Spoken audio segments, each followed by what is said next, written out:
ಈ ಬೇಸಿಗೆ ರಜದಲ್ಲಿ ಮಕ್ಕಳು ಮನೆಯಲ್ಲಿದ್ದರೆ ಏನಾದರೂ ತಿನ್ನೋಕ್ಕೆ ಕೇಳ್ತಾ ಇರ್ತಾರೆ. ಹಾಗಾಗಿ ಸ್ಟ್ರೀಟ್ ಸ್ಟೈಲಲ್ಲಿ ಪಾವ್ ಭಾಜಿನ ಮಾಡೋದು ಹೇಗೆ ಅಂತ ನಾನಿವತ್ತು ತೋರಿಸ್ತಾ ಇದ್ದೀನಿ.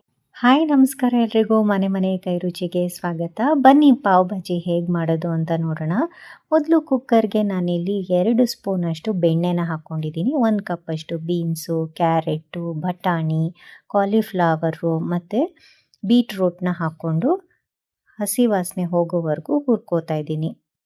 ಇಲ್ಲಿ ಕಾಲಿಫ್ಲವರ್ನ ನಾನು ಬಿಸಿ ನೀರಲ್ಲಿ ಒಂದು 2 ನಿಮಿಷ ಕುದಿಸಿದ್ದೀನಿ. ಉಪ್ಪು ಮತ್ತು ಅರಿಶಿನ ಹಾಕ್ಕೊಂಡು ಕುದಿಸಿ ನಂತರ ಇದಕ್ಕೆ ಸೇರಿಸ್ಕೊತಾ ಇದ್ದೀನಿ. ಹಾಗೆ 2 ಸ್ಪೂನಷ್ಟು ಪಾವ್ ಭಾಜಿ ಮಸಾಲಾನ ಈ ತರಕಾರಿಗೆ ಹಾಕ್ಕೊಂಡು ಹುರಿಬೇಕಾಗುತ್ತೆ.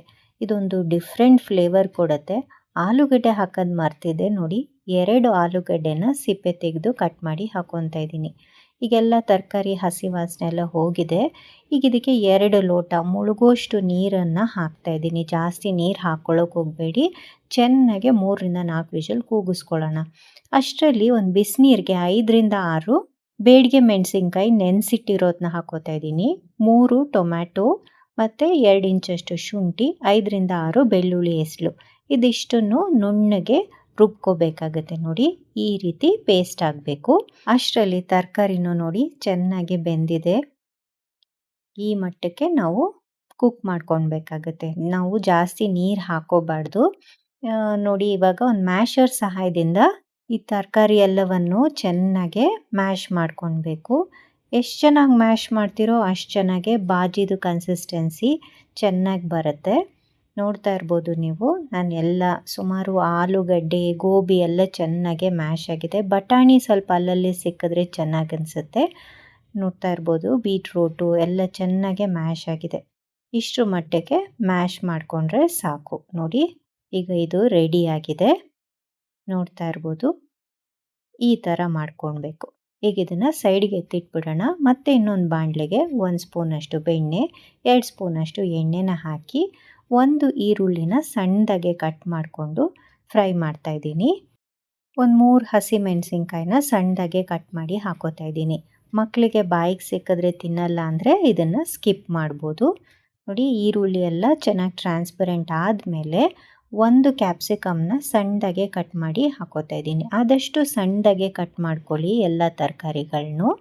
ನೋಡಿ, ಈ ಕ್ಯಾಪ್ಸಿಕಮ್ಮು ಎಲ್ಲ ಹಸಿ ವಾಸನೆ ಹೋದ್ಮೇಲೆ ನಾವು ರುಬ್ಬಿಟ್ಕೊಂಡಿದ್ದಂಥ ಮಸಾಲೆನ ಇದಕ್ಕೆ ಹಾಕಬೇಕು. ಬೇಡಿಗೆ ಮೆಣಸಿನ್ಕಾಯಿ ಹಾಕಿರೋದ್ರಿಂದ ಕಲರ್ ನೋಡಿ ಎಷ್ಟು ಚೆನ್ನಾಗಿ ಬಂದಿದೆ ಅಲ್ವಾ? ನೋಡೋಕ್ಕೆ ತುಂಬಾ ಅಟ್ರಾಕ್ಟಿವ್ ಆಗಿದೆ. ಇದೆಲ್ಲ ಚೆನ್ನಾಗಿ ಹಸಿ ವಾಸನೆ ಹೋಗೋ ತನಕ ಹುರ್ಕೊಳ್ಳೋಣ. ಒಂದು 2 ನಿಮಿಷ ಹುರಿದ್ರೆ ಸಾಕು. ಈಗ ಇದಕ್ಕೆ 2 ಸ್ಪೂನಷ್ಟು ಪಾವ್ ಭಾಜಿ ಮಸಾಲೆನ ಸೇರಿಸ್ಕೋತಾ ಇದ್ದೀನಿ. ಮತ್ತು 1 ಸ್ಪೂನಷ್ಟು ರೆಡ್ ಚಿಲ್ಲಿ ಪೌಡರ್ನ ಹಾಕೋತಾ ಇದ್ದೀನಿ. ಈ ಡ್ರೈ ಮಸಾಲೆ ಪೌಡರ್ನೆಲ್ಲ ಹಾಕ್ಕೊಂಡ್ಮೇಲೆ ಚೆನ್ನಾಗೆ ಹುರಿಬೇಕಾಗತ್ತೆ. ನಂತರ ನಾವು ಮ್ಯಾಶ್ ಮಾಡಿ ಇಟ್ಕೊಂಡಂಥ ತರಕಾರಿನೆಲ್ಲ ಇದಕ್ಕೆ ಸೇರಿಸ್ಕೋತಾ ಇದ್ದೀನಿ ಮಸಾಲೆಗೆ. ಈ ಮಸಾಲೆ ಮತ್ತು ಮ್ಯಾಶ್ ಮಾಡಿರೋಂಥ ತರಕಾರಿ ಎಲ್ಲ ಚೆನ್ನಾಗಿ ಒಂದಕ್ಕೊಂದು ಹೊಂದ್ಕೊಳ್ಳೋ ರೀತಿ ಮಿಕ್ಸ್ ಮಾಡ್ಕೊಳ್ಳೋಣ. ನಂತರ ಹದ ನೋಡಿಕೊಂಡು ನೀರು ಹಾಕ್ಕೊಳ್ಳಿ. ಜಾಸ್ತಿ ಒಟ್ಟಿಗೆ ನೀರು ಹಾಕೋದು ಬೇಡ.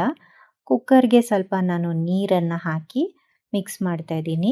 ನನಗೆ ಇಲ್ಲಿ ಸುಮಾರು 2 ಕಪ್ಪಷ್ಟು ನೀರು ಹಿಡಿಸಿದೆ ಇದಕ್ಕೆ. ಆಲೂಗಡ್ಡೆನೂ ಹಾಕಿರೋದ್ರಿಂದ ಸ್ವಲ್ಪ ಗಟ್ಟಿ ಆಗ್ತಾ ಹೋಗುತ್ತೆ. ಹಾಗಾಗಿ ನೋಡಿಕೊಂಡು ಕುದಿಬೇಕಾದ್ರೆ ನೋಡ್ಕೊಂಡು ನೀರು ಹಾಕ್ಕೊಳ್ಳಿ. ಈ ಕನ್ಸಿಸ್ಟೆನ್ಸಿ ಬಂದರೆ ಸಾಕು.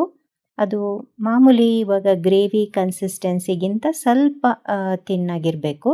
ಎಲ್ಲ ಮಿಕ್ಸ್ ಮಾಡಿದ್ಮೇಲೆ ಒಂದು 2 ಸ್ಪೂನಷ್ಟು ಬೆಣ್ಣೆ ಹಾಕಿ ಮೇಲ್ಗಡೆ ಕಸೂರಿ ಮೇಥಿನ ಹಾಕಿ ಮಿಕ್ಸ್ ಮಾಡ್ಕೊಳ್ಳೋಣ. ಈ ಬಾಜಿಗೆ ಈ ಬಟರ್ ಫ್ಲೇವರು ತುಂಬಾ ಪ್ರಾಮಿನೆಂಟ್ ಆಗಿರುತ್ತೆ. ಹಾಗಾಗಿ ನಾನು ಜಾಸ್ತಿ ಬೆಣ್ಣೆನ ಹಾಕಿದ್ದೀನಿ. ಹೆಲ್ತ್ ಕಾನ್ಷಿಯಸ್ ಇದ್ದರೆ ಸ್ವಲ್ಪ ಕಡಿಮೆ ಹಾಕ್ಕೋಬೋದು. ಈಗ ಮಸಾಲೆನ ಒಂದು 5 ನಿಮಿಷ ಕುದಿಯೋಕ್ಕೆ ಬಿಟ್ಬಿಡೋಣ. ಮೇಲ್ಗಡೆ ಎಣ್ಣೆ ತೇಲಬೇಕು, ಅಲ್ಲಿ ತನಕ ಕುದಿಬೇಕು. ಅಷ್ಟರಲ್ಲಿ ಈ ಪಾವ್ನೆಲ್ಲ ಟೋಸ್ಟ್ ಮಾಡ್ಕೊಳ್ಳೋಣ. ನೋಡಿ, ನಾನು ಈ ಪಾವ್ನ ಸೆಂಟರ್ಗೆ ಕಟ್ ಮಾಡಿ ಇಟ್ಕೊಂಡಿದ್ದೀನಿ. ಈ ರೀತಿ ಮಿಡಲಲ್ಲಿ ಕಟ್ ಮಾಡಿ ಅರ್ಧ ಭಾಗನ ನಾನು ತವಾ ಮೇಲೆ ಬೆಣ್ಣೆ ಹಚ್ಚಿ ಇದನ್ನು ರೋಸ್ಟ್ ಮಾಡ್ತಾಯಿದ್ದೀನಿ.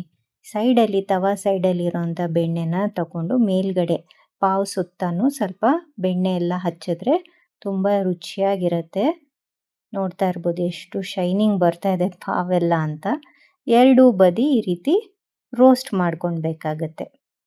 ಈಗ ಒಳಗಿನ ಭಾಗ, ಪಾವಿನ ಒಳಗಡೆ ಭಾಗಕ್ಕೆ ನಾವು ಮಸಾಲೆ ರೆಡಿ ಮಾಡ್ಕೊಂಡಿದ್ವಲ್ಲ, ಅದನ್ನು ಸ್ವಲ್ಪ ಹಚ್ಚಿ ಪುನಃ ಕಾವಲಿ ಮೇಲೆ ಉಲ್ಟಾ ಹಾಕಿ ಆ ಮಸಾಲೆ ಪೋರ್ಷನ್ನು ಸಹ ನಾವು ಟೋಸ್ಟ್ ಮಾಡ್ಕೊಳ್ಬೇಕು.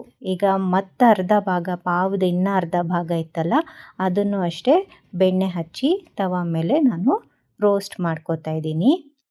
ಮತ್ತು ಪುನಃ ಪಾವ್ದು ಒಳಗಿನ ಭಾಗಕ್ಕೆ ನಾವು ಪಾವ್ ಭಾಜಿ ಮಸಾಲ ಮಾಡ್ಕೊಂಡಿದ್ವಲ್ಲ, ಆ ಮಸಾಲೆನ ಹಚ್ಚಿಬಿಟ್ಟು ಮತ್ತು ಅದನ್ನು ಸ್ವಲ್ಪ ರೋಸ್ಟ್ ಮಾಡ್ಕೊಳ್ಬೇಕಾಗತ್ತೆ. ಹೀಗೆ ಮಾಡೋದ್ರಿಂದ ಪಾವು ತುಂಬ ಟೇಸ್ಟಿಯಾಗಿರುತ್ತೆ ತಿನ್ನಬೇಕಾದ್ರೆ. ನೋಡಿ, ಈಗ ಪಾವ್ ರೆಡಿ ಆಗಿದೆ. ಆ ಮಸಾಲೆ ಹಚ್ಚಿದ ಪೋರ್ಷನ್ನು ಒಂದು ಸ್ವಲ್ಪ ಈ ರೀತಿ ತವ ಮೇಲೆ ಮೊಗ್ಚಾಕಿ ರೋಸ್ಟ್ ಮಾಡ್ಕೊಳ್ಬೇಕು.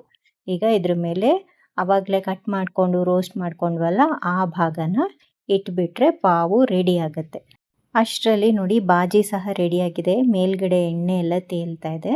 ಈಗ ನಾನು ಸ್ಟವ್ ಆಫ್ ಮಾಡಿಬಿಟ್ಟಿದ್ದೀನಿ. ಚೆನ್ನಾಗಿ ಒಂದ್ಸಲ ಮಿಕ್ಸ್ ಮಾಡ್ಕೊಳ್ಳೋಣ. ನೋಡಿ, ಈ ಕನ್ಸಿಸ್ಟೆನ್ಸಿಗೆ ಬಾಜಿ ರೆಡಿ ಮಾಡ್ಕೊಂಡಿದ್ರೆ ಪರ್ಫೆಕ್ಟ್ ಆಗಿರುತ್ತೆ. ನೋಡ್ತಾ ಇರ್ಬೋದು ನೀವು. ಈಗ ಇದು ರೆಡಿಯಾಗಿದೆ. ಇದು ನೀವು ಪಾವ್ ಜೊತೆ ತಿನ್ನೋಕ್ಕೆ ಇಷ್ಟ ಇಲ್ಲ ಅಂದರೆ ಚಪಾತಿ ಜೊತೆಗೂ ತಿನ್ಬೋದು, ರುಚಿಯಾಗೇ ಇರುತ್ತೆ. ಮಾಮೂಲಿ ಕೂಟು ಕರಿ ಎಲ್ಲ ಮಾಡಿಕೊಂಡು ಬೋರ್ ಆಗಿದ್ದರೆ ಈ ರೀತಿ ಒಂದ್ಸಲ ಚಪಾತಿಗೂ ಸೈಡ್ ಡಿಶ್ ಆಗಿ ಸರ್ವ್ ಮಾಡ್ಬೋದು. ಇದನ್ನು ಮೇಲ್ಗಡೆ ಸ್ವಲ್ಪ ಕೊತ್ತಂಬರಿ ಸೊಪ್ಪನ್ನ ಉದುರಿಸ್ಬಿಟ್ರೆ ಬಾಜಿ ರೆಡಿ ಆಗುತ್ತೆ. ಈಗ ಹೋಟೆಲ್ ಸ್ಟೈಲಲ್ಲೇ ಸರ್ವ್ ಮಾಡೋಣ. ನೋಡ್ತಾ ಇರ್ಬೋದು, ಅದೇ ಥರ ಪ್ಲೇಟಲ್ಲಿ ಕೊಡ್ತಾರಲ್ವ, ಹಾಗಾಗಿ ನಾನು ಹಾಗೆ ಸರ್ವ್ ಮಾಡ್ತಾಯಿದ್ದೀನಿ. ಮೇಲ್ಗಡೆ ಸ್ವಲ್ಪ ಬೆಣ್ಣೆ ಕೊತ್ತಂಬರಿ ಸೊಪ್ಪನ್ನ ಹಾಕ್ಕೊಂಡು ಸ್ವಲ್ಪ ಕಟ್ ಮಾಡಿರೋಂಥ ಈರುಳ್ಳಿನ ಹಾಕಿ, ಬೇಕಿದ್ರೆ ನಿಂಬೆ ಹಣ್ಣಿನ ರಸ ಹಾಕಿ ಸರ್ವ್ ಮಾಡ್ಬೋದು. ತುಂಬಾ ರುಚಿಯಾಗಿರುತ್ತೆ. ಟ್ರೈ ಮಾಡಿ, ಹೇಗೆ ಬಂತು ಅಂತ ಖಂಡಿತ ಕಮೆಂಟ್ ಸೆಕ್ಷನಲ್ಲಿ ತಿಳಿಸಿ. ಹಾಗೆಯೇ ಈ ವಿಡಿಯೋ ನಿಮಗೇನಾದರೂ ಇಷ್ಟ ಆಗಿದ್ದಲ್ಲಿ ಪ್ಲೀಸ್ ಲೈಕ್ ಮಾಡಿ, ಶೇರ್ ಮಾಡಿ ಮತ್ತು ಸಬ್ಸ್ಕ್ರೈಬ್ ಮಾಡೋದನ್ನು ಮಾತ್ರ ಮರಿಬೇಡಿ. Thank you so much for watching. See you in the next video. Happy cooking.